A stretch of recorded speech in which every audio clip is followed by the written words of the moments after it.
आता आपण पुन्हा एकदा सातेरी देवीच्या मंदिरामध्ये आलेलो आहे आणि आपण हे मंदिर हे खूप वेगळं आहे कारण हे जलमंदिर आहे.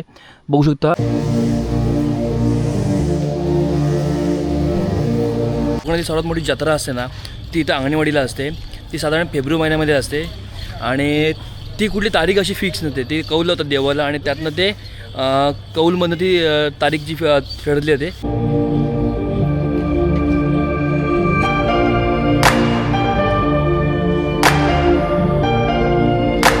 तर नमस्कार मित्रांनो, पुन्हा एकदा स्वागत आहे आपल्या व्लॉगमध्ये. मागचा भाग तुम्ही बघितला असेलच. त्याच्यानंतर आपण काल पण आहे ना आपण गेलेलो सातेरी देवीच्या मंदिरामध्ये गेलो. तिथला आपण वेगळा असा आरतीचा अनुभव बघितला. आता आपण पुन्हा एकदा सातेरी देवीच्या मंदिरामध्ये आलेलो आहे आणि आपण हे मंदिर हे खूप वेगळं आहे कारण हे जलमंदिर आहे. बघू शकता मंदिराच्या सगळ्या साईडनं पाणी आहे. तर आपण आज जाऊया. असं मंदिर आपल्या चिपळूणमध्ये देखील आहे, ते तुम्हाला माहिती आहे असेलच. ते म्हणजे मल्लिकार्जुन.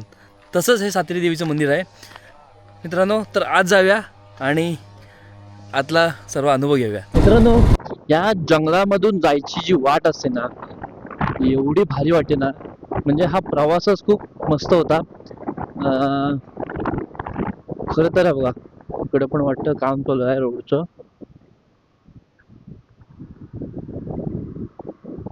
मित्रांनो, हे जंगल असंच टिकून नाही आहे. त्याच्या मागे असणारा तो राखणदार, त्याच्यामुळंच इथं कोणी आलं तरी इथलं एक पान काढून देऊ शकत नाही, एवढं ताकदवर आहे इकडे.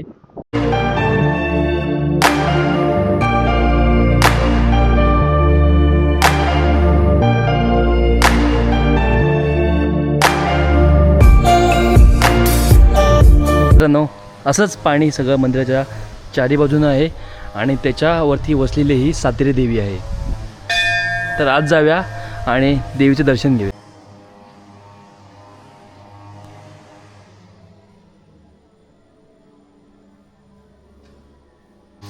तर मित्रांनो, सांगायचं तात्पर्य एवढंच की सातेरी देवी आहे ना, हिला नागकन्या म्हणून देखील ओळखलं जातं.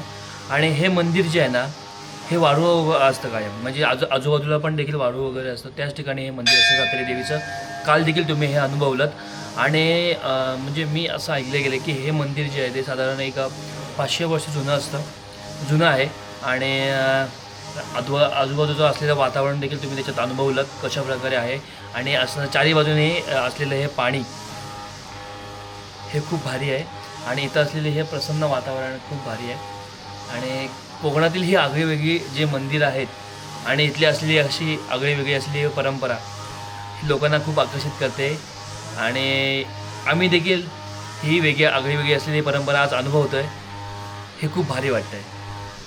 मित्रांनो, मंदिराच्या बाहेर आल्यानंतर इकडे देखील असं एक सुंदर असा पूल आहे आणि इकडनं वाहणाऱ्या या शुद्ध अशा नद्या खूप छान वाटतं. आणि इथलं वातावरण एकदम भारी आहे. पाणी जरा साफसफाई चालू असल्यामुळे, साफसफाई म्हणजे ग्रास काटत आहे तिथलं.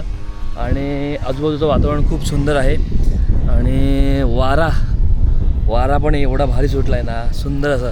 सकाळपासून नुसतं पावसानं आमच्यावर कहर केलेला, पण आता सूर्यदेवता आलेले आहेत आणि आमच्यासोबत ठाम असे उभे राहिलेले आहेत.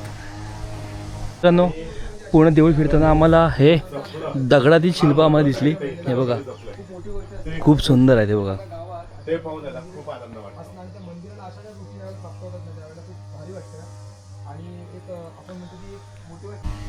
तर मित्रांनो, कसं वाटलं हे दुसरं सातेरी देवीचं मंदिर आणि इथला आजूबाजूचा परिसर. आत्ता आपण चाललेलो आहे अंगणेवाडीमध्ये, भराडी देवळामध्ये. तर जाऊया तिकडे आणि भेटूया तुम्हाला थोड्या वेळात. चला. तर मित्रांनो, फायनली आपण पोचलेलो आहे अंगणेवाडीमध्ये आणि आता आज जाऊया आणि मंदिरात दर्शन घेऊया आपण. चला.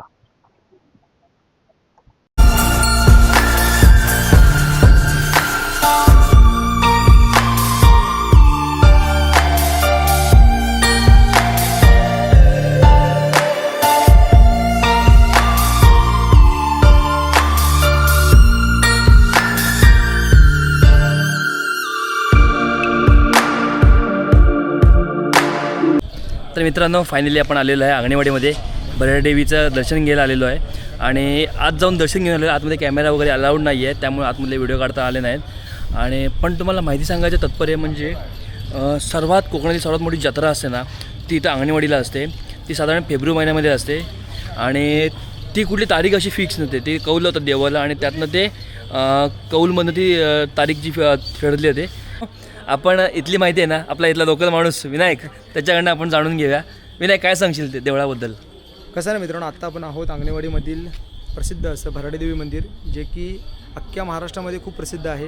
इथली जत्रा मित्रांनो खूप प्रसिद्ध आहे. म्हणजे मला वाटत नाही की अशी गर्दी कुठे बघायला मिळेल. म्हणजे काय काय ठिकाणी शिमग्यात वगैरे असेल, पण इथे जे म्हणजे भाविक येतात ते खूप लांबून येतात. म्हणजे मागच्या वर्षी मला वाटतं काहीतरी गुजरातवरून मला एक म्हणजे भाविक भेटले होते. म्हणजे बघा ना, माणसं कुठून येतात. ह्याच्यामागे देवीची श्रद्धा पण असायला लागते मित्रांनो, त्याशिवाय होत नाही. आणि तसं बघायला गेलं तर खूप सुंदर मंदिर आहे. मंदिराचं बांधकाम जर बघाल तर आत्ता नवीन आहे. गेले 4-5 वर्ष झाले असतील मंदिर नवीन बांधत होते. आत्ता मला वाटते कंप्लीट झालेलं आहे. आणि मंदिराच्या बांधकामाला पण जो दगड वापरला आहे त्याचं नाव पण आता मला एक जड असं माहिती नाही, बट तुम्हाला माहिती असेल तर कमेंट करून जरूर कळवा. पण खूप सुंदर असं मित्रांनो हे मंदिर आहे. मी असतो चिपळूणला, गाव माझं कणकवली, बट इकडे येणं जाणं होत असतं. रिलेटिव्ह आहेत ह्या ठिकाणी, त्यामुळे थोडीफार माहिती आहे. सो एकदा मित्रांनो नक्की भराडी देवीच्या यात्रेला या. जानेवारी का फेब्रुवारी, माझ्यामध्ये फेब्रुवारीपर्यंत जत्रा असते. डेट फिक्स नाही सांगू शकत. कौल वगैरे देतात देवीला, त्याच्यानंतर मग डेट फायनल होते. मग त्यानंतर तुम्ही या ठिकाणी यात्रेला येऊ शकता. थँक्यू विनायकमुळे आपल्याला माहिती भेटली चांगल्या प्रकारे. तर मित्रांनो, इथे त्याच्यासोबतच आपल्याला आतमधली तर व्हिडिओ काढता आली नाही, पण एक थर्माकॉलनी बनवलेलं इथे अंगणवाडीचं देऊळ आहे भराडी देवीचं, एक दाखवायला फक्त कशा प्रकारे आहे ते. तर ते पण तुम्हाला दाखवतो आहे. बघा, खूप सुंदर प्रकारे तयार केलेलं आहे आणि काचेच्या ह्याच्यामध्ये ठेवलेलं आहे. थोडा पावसाच्या ह्याच्यामुळे थोडी धूळ लागलेली आहे, पण खूप सुंदर आहे. अगदी हुबेहूब असं दाखवलेलं आहे हे मंदिर. मित्रांनो, कधी इकडे यायला आपल्याला अंगणवाडीला यात्रेला यायला आपल्याला चान्स भेटला नाही आहे, पण पुढच्या वेळी आम्ही 100% प्रयत्न करू की या यात्रेला येऊ आणि इथली यात्रा कशी असते ह्याचा आपण अनुभव घेऊ नक्कीच. मित्रांनो, मस्त की मालवणी खाजा घेतलेला आहे माझ्या आवडीचा. तर कशी वाटली आजची व्हिडिओ मला कमेंट करून सांगा. आणि व्हिडिओ आवडली तर व्हिडिओला लाईक करायला, चॅनलला शेअर करायला आणि सबस्क्राईब करायला नक्की विसरू नका. भेटूया पुढच्या व्हिडिओमध्ये. चला.